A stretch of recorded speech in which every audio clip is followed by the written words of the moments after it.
Welcome to the Ambitious Introvert Podcast, created especially for introverts, empaths, and highly sensitive entrepreneurs to help you build, grow, and scale a successful, sustainable business. I'm your host, Emma-Louise Parks, business and mindset coach for ambitious introverts. After 17 years working as an air traffic controller, the ultimate fast-paced, high-stimulus, extrovert-friendly role, my mission now is to show introverts that they too can create big results and success because of who they are, not in spite of it. I focus on introvert-friendly business and marketing strategy to help you switch overwhelm for clarity, confidence, and clients. Hello, welcome to the Ambitious Introvert Podcast. I'm Emma-Louise. I am going to keep this intro short because, as you can probably hear, I am struggling with a bit of a croaky throat. And you will get the bulk of the value in the episode anyway, but I just wanted to take this opportunity to introduce this week's amazing guest, Bibigi Haile. Bibiigi is a strategic visibility advisor for women in leadership, and she helps her clients to identify their superpower, mirrors it back to them, and then supports them as they step into their zone of genius. And this was a beautiful conversation because Bibiigi and I had never met before. We had connected in a podcast Facebook group, and then we chatted for about 20 minutes before hitting record about all kinds of things introverted and human design, and just really connected. So I'm really thrilled for you to hear this conversation. Bibiigi is the epitome of an ambitious introvert, empath, and highly sensitive entrepreneur. And I know that you are going to find so much of what she discusses extremely permission given. So I'm going to go and save my voice to record next week's intro. And in the meantime, I hope that you enjoy this chat with Bibiigi. So before we hit record, I was just saying to you, Bibiigi, that I feel like I know you because I've read your intake form and looked at your website, and we've been kind of back and forth to arrange this for a while. So it's such a pleasure to finally meet you face to face today. I'm super happy to be here, Emma-Louise. Thank you for having me. So when we connected about you being a guest, a couple of the things that came up that we'll definitely discuss today are you are highly introverted and definitely identify as an ambitious introvert, and also identify as someone with ADHD, with a slight social anxiety, and all of these things. We're going to talk about how it's affected you in a positive and a negative way in growing your business. But just before we hit record, you also shared that you just discovered human design, which anyone listening knows that I'm a huge fan of human design. And I'm kind of 3.5 years into my experiment, and I use it with clients. And you have just discovered that you're a reflector. Yeah. I haven't started using it with clients, but I have to tell you that it's been on my mind. I haven't stepped into saying it in general just because I'm like, how do I say something that can feel esoteric and that people can, accept it and welcome it. But I did discover this, and it was really eye-opening. And I think it's very much of a continuum, right? Like the introversion, and one can wonder where the meeting places are and what is it? Is it introversion, or is it like a hard time with too much energy that comes with like a reflector design? So I discovered that, maybe 2-3 months ago.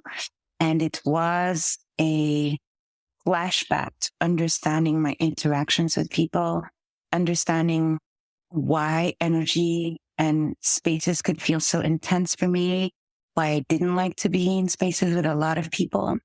It also made my work make sense because literally that's what my work is. Reflecting women's reality. It's just uncanny. So a lot of things made sense. But human design is complex. And someone said something really interesting to me. She said, it actually doesn't matter if it's true or if it isn't true. I wonder if someone said it or I heard it on a podcast, but she was like, it doesn't matter.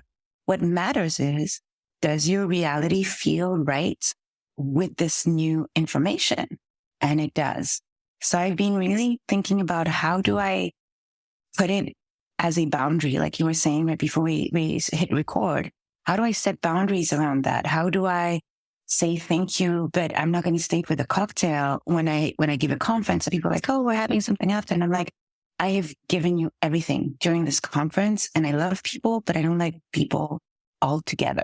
So I can't stay for the cocktail. and setting those boundaries. How do you, friends telling me, let's hang out, and me being like, I really love you. I really do, but I'm in a state right now where I don't want to hang out.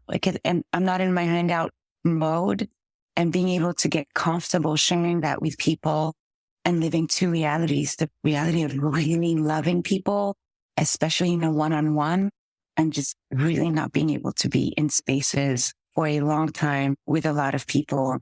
I can be alone a lot in my head with books, with my podcast. So explaining to people that is not a rejection. It's not, I love you. I see you. I'm here for you, but I need a lot of space.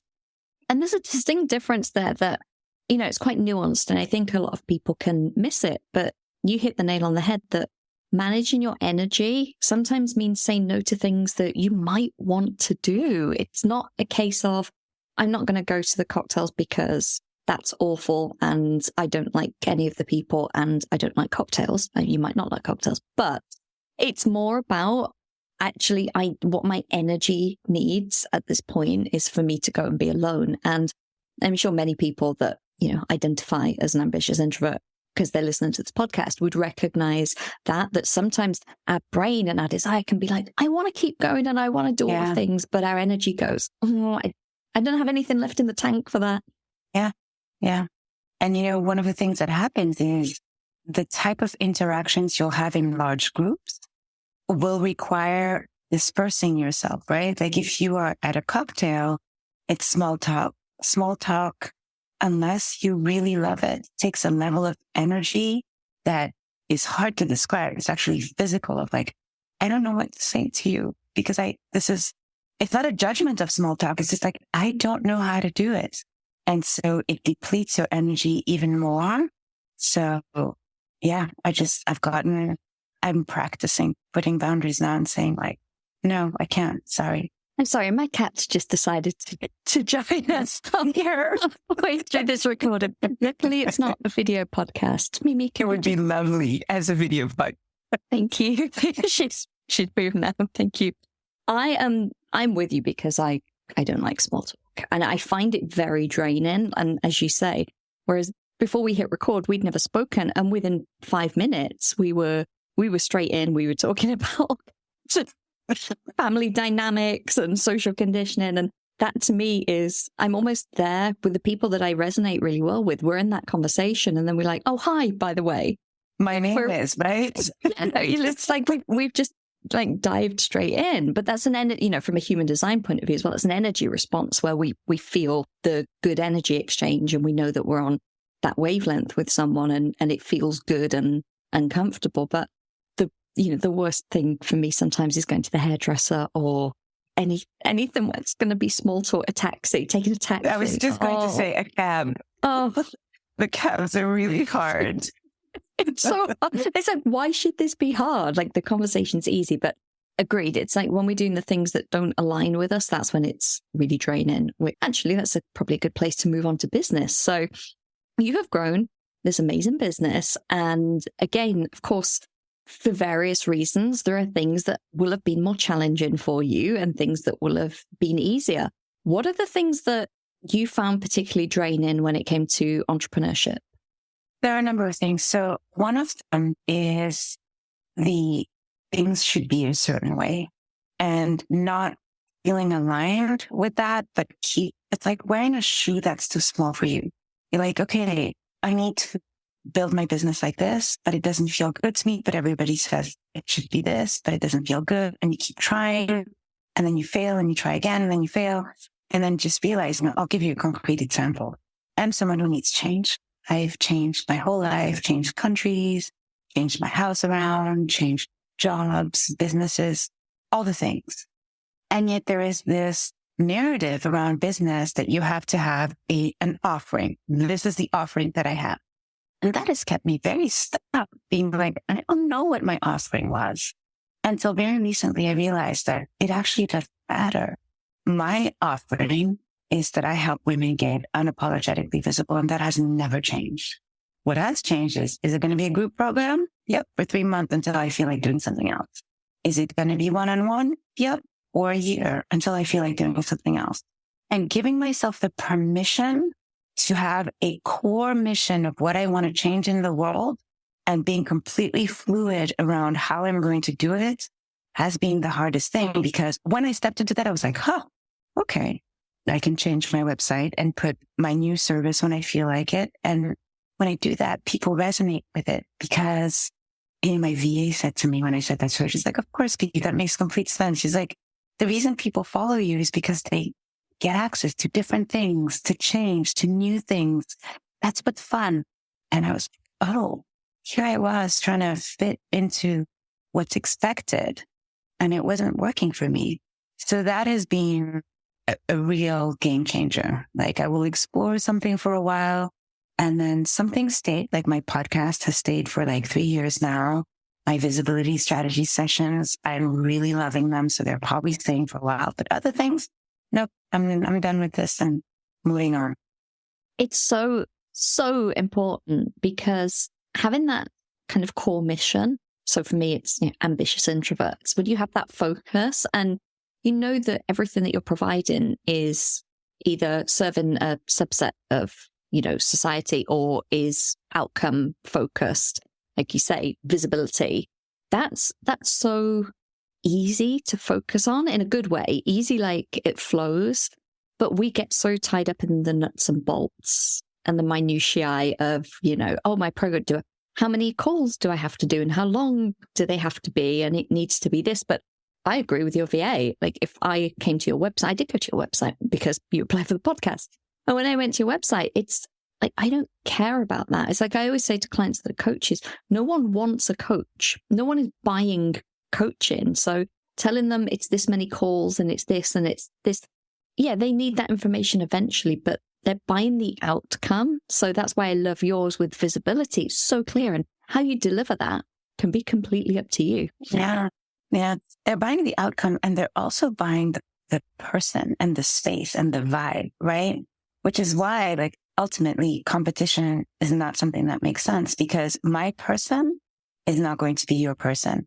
And so we could be doing the exact same thing, and someone is not going to vibe with me. They're going to be like, oh, she's too messy and I need like hyperstructure, so I can't help you.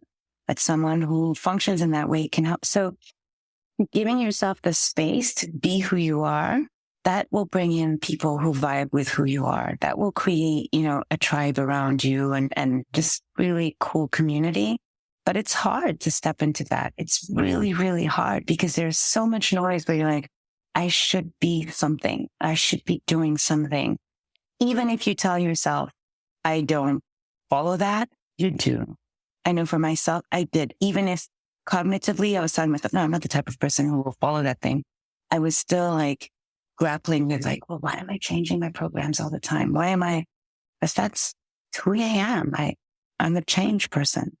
And that can be misconstrued as you've got a bad mindset, or you're flaky, or all of these things. So much of online business, like so much of society, is set up for the dominant types. So it's set up for extroverts, and in a human design point of view, it's set up for generators, manifesting generators with consistent sacral energy. So when you're looking at that and creating a business in that way, I think this is where definitely what I found in my own experience as well with being introverted and highly sensitive, and so many of my clients, when that doesn't work, you almost feel like you failed somehow, because everyone else is like, but you just do this and it's so easy and that's all you do. And you're like, why can't I do it then?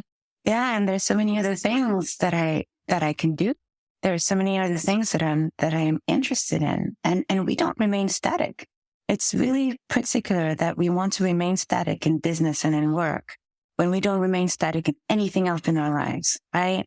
We evolve, we change, but we create these hard boundaries that have nothing to do with what we need or how we want to show up in the world. And then we're bumping up against these boundaries and we're like, it doesn't feel good to me. So back to the visibility piece, because we've talked about how that is your kind of driving core mission.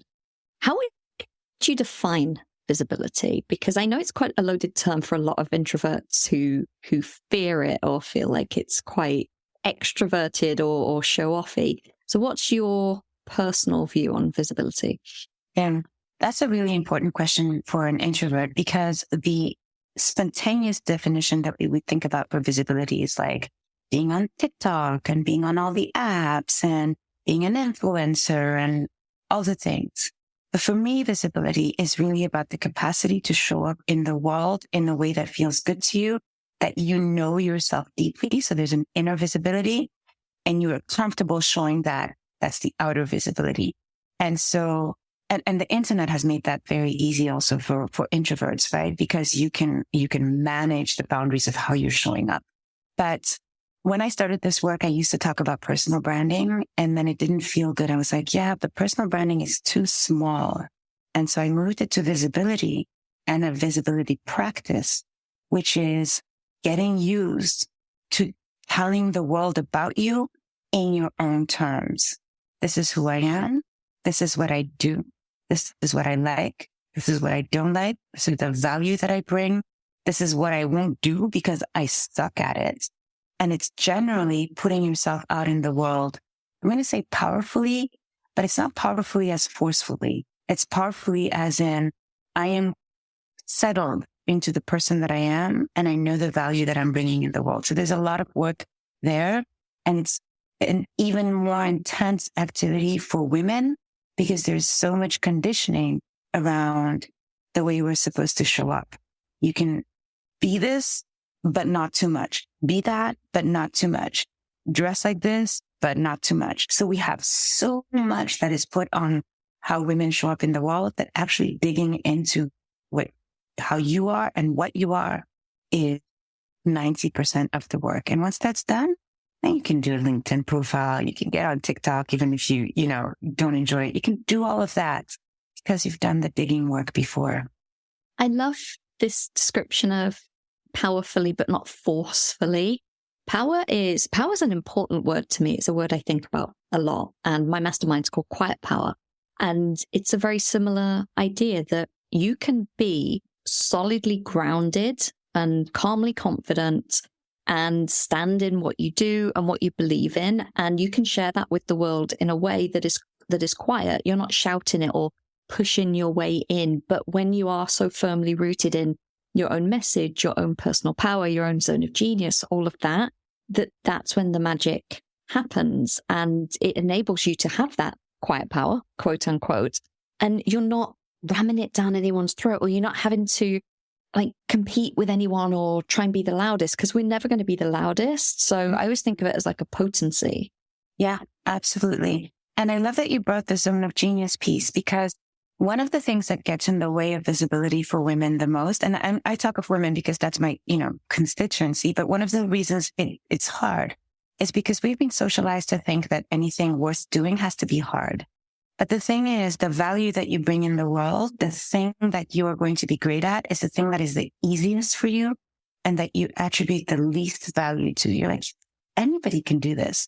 I cannot tell you how many times I have heard this from clients. What do you mean? Isn't this obvious? Obvious. I can't do this to save my life, which is why I'm hiring you. It is excessively hard and painful for me.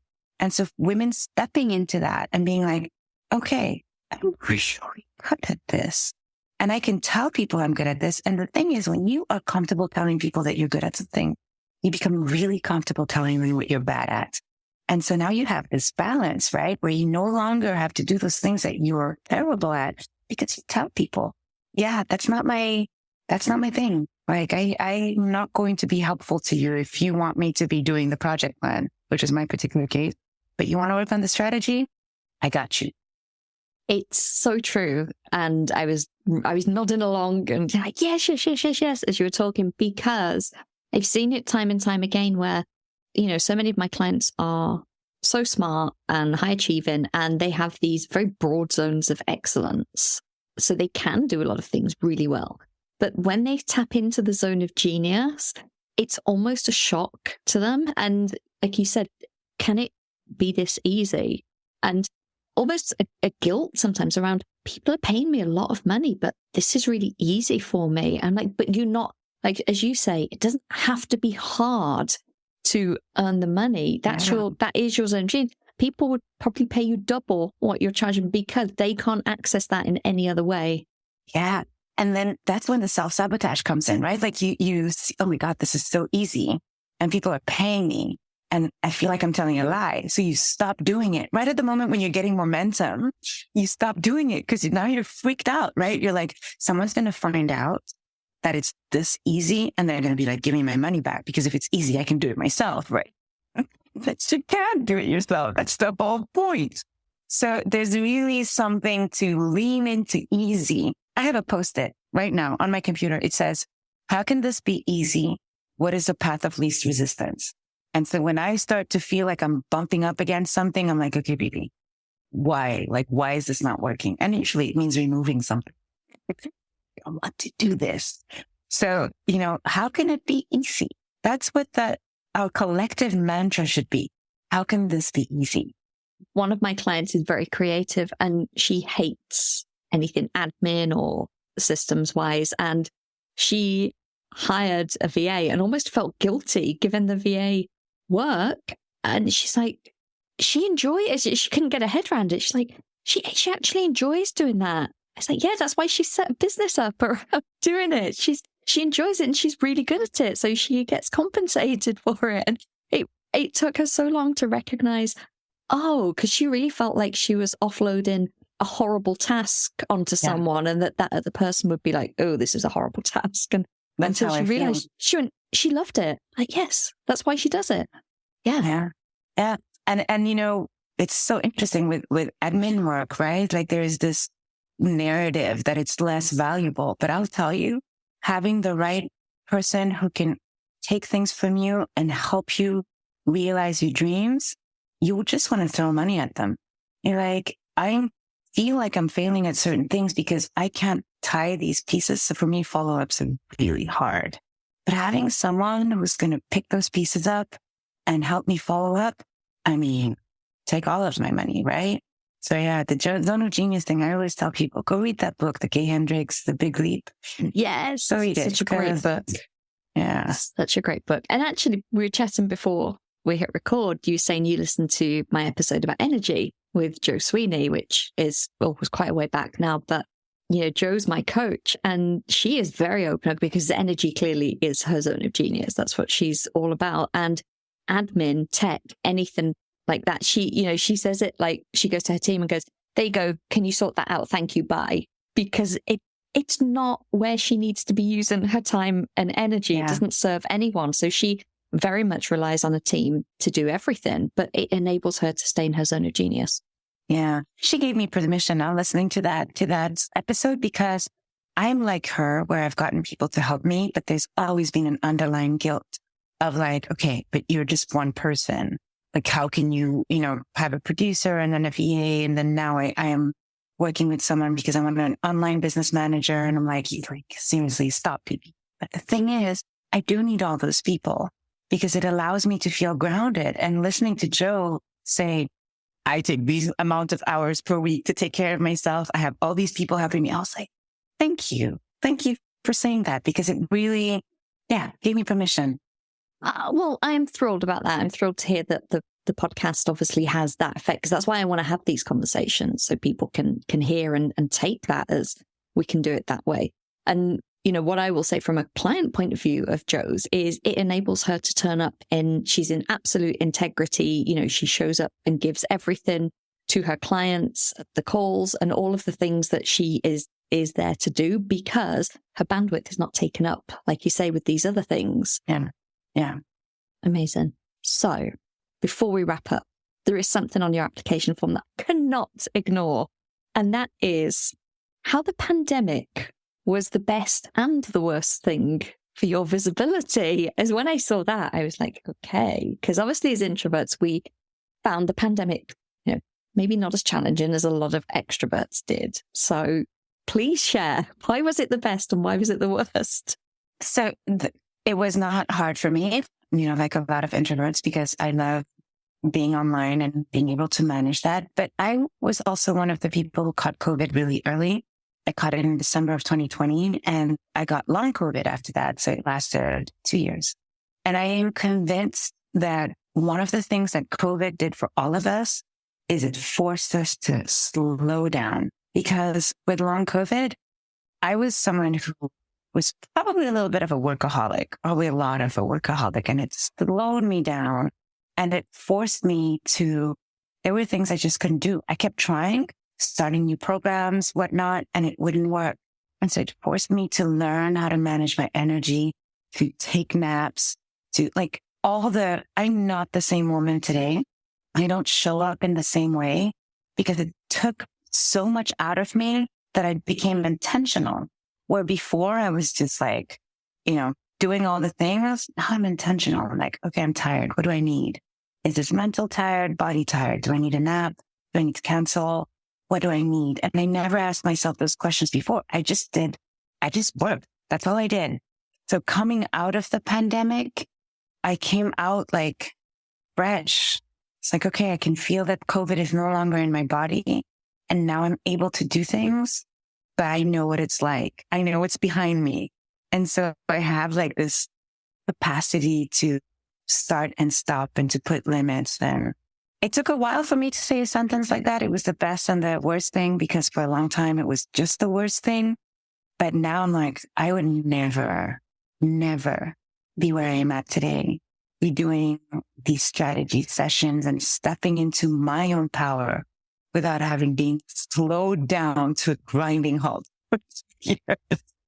It was a huge mirror. I know, ironic, we're talking about you being a reflector and the work you do, but I think it was a huge mirror to a lot of people because people were forced to evaluate so much about themselves and how they spend their time and their energy. And, I know my life looks very different post lockdown and by choice because I realized that I was doing a lot of things by habit.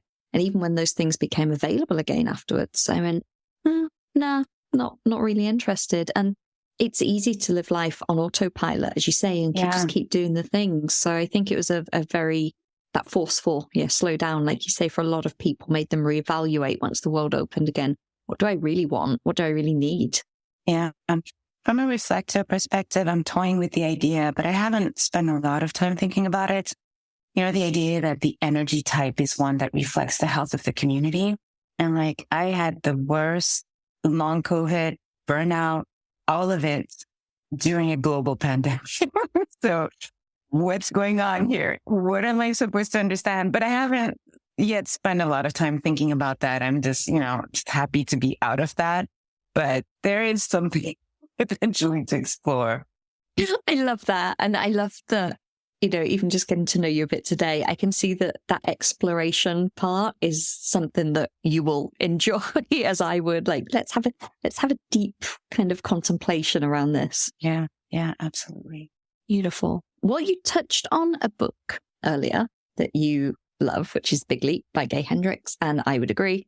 And I'll pop that in the show notes. But before we wrap up, which other book would you recommend to my audience who are looking for some support in growing their business?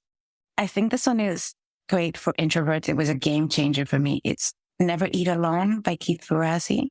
And he talks about a different way of connecting with people and having relationships and creating your own platforms for connections. The dinners you can make in your house, introducing people to each other, basically becoming a connector. And I love that book. So yeah, very high on my list. I've never read it, so I'll put that on my list and I'll drop it in the show notes. And before I let you go, please share with us biggest mindset reframe or the biggest new belief that you had to adopt to be able to have the success that you have today. Well, this happened just a week ago. So I have a sales coach. She's amazing. And we were on a call, a small group call. And I had this belief. So the work that I do is strategy sessions with women. We spend 5 hours together. But then and I'm very good at the strategy part, but then the implementation part was always a challenge for me. And it's just not my zone of genius. But I was always trying really hard to add that. And I said to the group, I'm like, they pay me, but doing this part is hard. And one of the women said, having someone hold space for me to sift through my junk, it is so valuable. Even hearing you talk about it is giving me goosebumps. So the mindset shift for me was like, what I do is valuable in and of its own. It doesn't need the implementation part, which is definitely not my zone of genius. Holding space is my superpower. And I need to that's it. That is all that I'm offering. Holding space to what people are. And I mean, just saying it just makes me giddy. So that is what I do. And that's my mindset shift. You saying it makes me excited.